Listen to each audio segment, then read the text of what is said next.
Жарыс қазан. Әдетте жүкті ананы босандыру құрметті де тәжірибелі әйелдерге сеніп тапсырылады.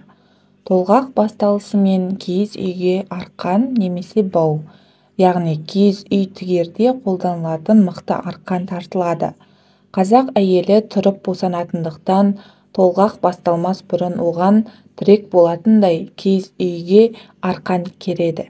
Жүкті әйел жеңіл босану үшін аспаннан сый боп түсетін құтты ұстау ниетімен әйелдің бұрымын тарқатады. Киіз үйдегі барлық ыдыс пен сандықтың қақпағын ашады. Түктеулі киіздердің түйінін босатады. Керілген арқанды жіберіп, шаңырақты ашады.